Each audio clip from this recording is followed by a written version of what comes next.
Welcome to a Halloween Netflix horror film guide. This will be your spooky watch list for October. There are tons of horror films on Netflix, but I've chosen today some of my personal favourites to watch in October, whether it be these films set around Halloween or just have the perfect vibe for October. Hopefully this will inspire a new watch or a rewatch. Definitely let me know what your favourite horror films on Netflix are to watch in October. And my first choice is Creep from 2014. In this found footage horror film, we follow a filmmaker who travels to a man's home to film his final moments before he passes. The filmmaker starts being kind of skeptical of this man's intentions with his weird behaviours and increasingly concerning actions. I absolutely love this film. Found footage is one of my all-time favourite subgenres. I think it's a subgenre that can be the most scary because of its realism, as well as being really creepy and having some really tense moments.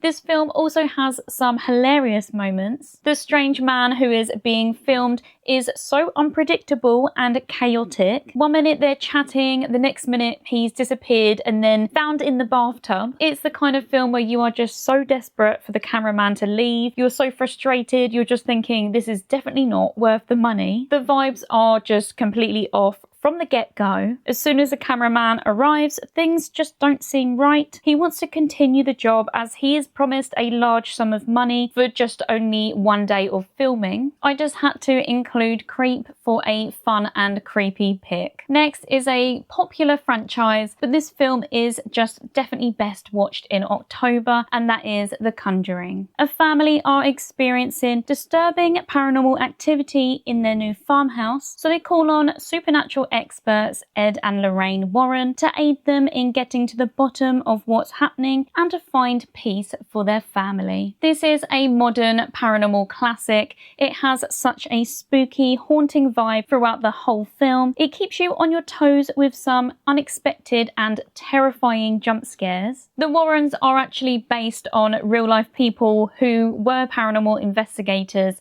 They were both born in the 20s. The Conjuring has its own whole universe. There are quite a few films in this franchise. I personally think the first one is the best one. I haven't actually seen the new one that is currently in cinemas yet. Hopefully I would have seen it by the time I put this video out. This franchise isn't really my thing so much, but I can really appreciate it, especially the first film. I think it's super fun on rainy days or at night in the dark. Next on this watch list is Incantation. This is a really creepy found footage film where we follow a woman that is desperate to set her daughter free from a curse that she received after breaking a religious taboo while she was pregnant with her daughter. They really know how to keep your anxiety high and have you on the edge of your seat throughout this whole film because it is so creepy and has such an unnerving and unsettling feeling. The imagery almost makes the actual film feel cursed. It feels like something that you shouldn't be watching. Incantation is actually loosely based on a true story. It is a really tragic story. I actually only found out about this whilst I was looking into this film for another video that I've previously done. Really don't like true crime. There's enough horrible stuff in the world. I don't need to know about any more. The real story that this film is based on is honestly absolutely devastating. It involves a family that end up hurting each other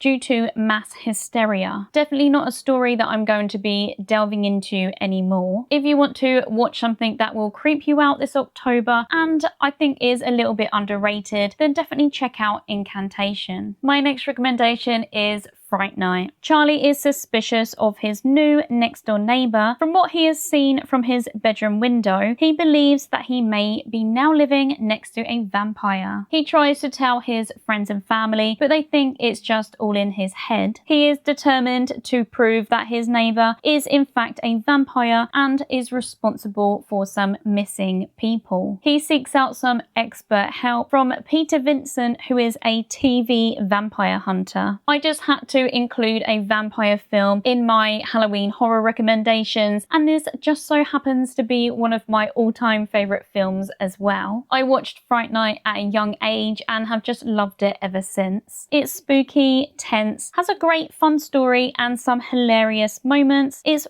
thoroughly entertaining and has that 80s charm. I personally really love the horror trope of being suspicious of one of your neighbours, spying on them from the window, maybe going into their house and checking some things out. I find it really exciting going on a journey to figure things out alongside the characters. Next on this list is Insidious: The Red Door. Dalton is now grown up and attending college. Dalton is the little boy from the first ever Insidious film. Him and his dad can both astro project to the further. The further is a spiritual realm, and astro projection is basically where they can kind of control their dreams, but in their dreams they are able to go to the further. In The Red Door, he must once again go to the further with his father to uncover some dark family secrets. This is the latest installment in the Insidious franchise, and I was actually really surprised by how much I enjoyed it. I do actually really enjoy most of the films in this franchise, and this was no exception. They are all perfect to watch in October. With this installment, we get exactly what we could expect from this franchise. Some really creepy, tense moments, and some unavoidable jump scares. I swear the Insidious franchise always gets me with the jump scares, even when I've watched the films over and over, and even when I'm expecting them, they still get me. My next recommendation is silly and light-hearted, and that is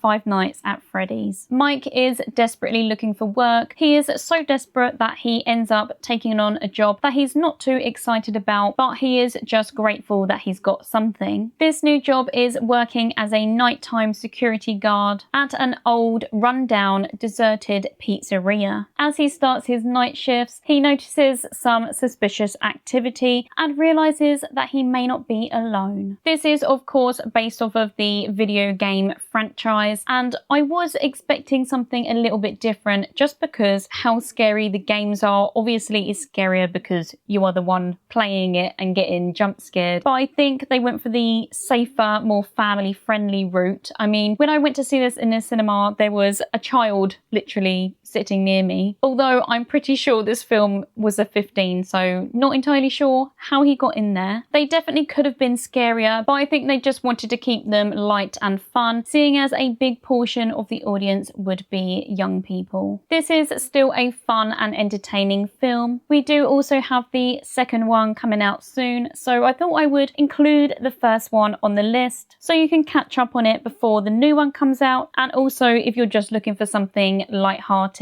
I'm not gonna lie, there was something that felt kind of magical about seeing the characters and the whole set of the pizzeria on the big screen, especially after loving the games. So although this film may not have been exactly how I wanted it to be, I still had a really good time seeing it, and it was an exciting experience. Next on this list is Saw X. Set between the events of Saw and Saw 2, John Kramer, also known as the Jigsaw Killer, ends up getting scammed by a group of people who say that they can do miracle treatment on his cancer. With the help of his apprentice, he gets back at each and every one of these scammers. I wanted to include a Saw film on this list, especially if you're looking for a horror film, but one that relies mainly on gore. As most of, if not all of my other suggestions on this list, the horror comes in different ways, like paranormal and tension, but the Saw films, although they do have the occasional jump scare, don't really have a creepy feeling. So I personally feel like if you're wanting something that's not going to creep you out and have you wanting to sleep with the lights on, then the Saw films are a good choice. The only real jump scares that come from this film are from the pig. The pig is basically when a Jigsaw Killer dresses up, they have a pig mask on, and they do jump out to surprise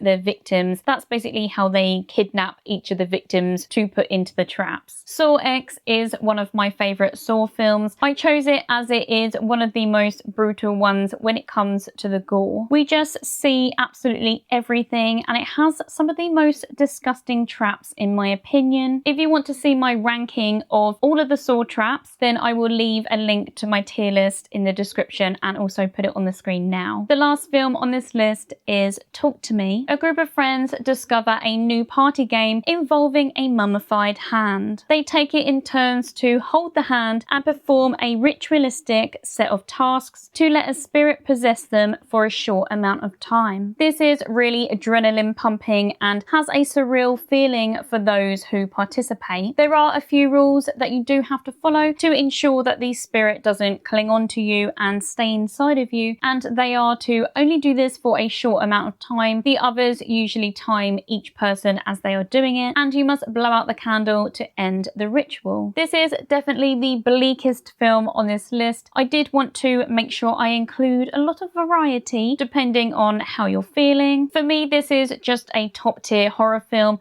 It is one of my all-time favourites. The special effects, makeup and design of the undead is so well done. It looks super realistic. It is honestly flawless. What I mean by this is with the practical effects, there is never a moment that takes you out of the film with doubts or realisation that it looks a little bit fake. We have these really dark, disturbing scenes, and then in contrast having these party scenes with loud music, friends hanging out and having a good time before things turn sinister. So for more of a dark, disturbing film, it's still really fun and does have some dry humour. So that is the end of my main list today for Netflix Halloween horror films. I know a lot of these are more popular. I do find that Netflix doesn't have the most wide range of choices. There are some really good hidden gems, but these ones I chose because I felt like they fit with the time of year quite well. I do want to quickly throw in a few honourable mentions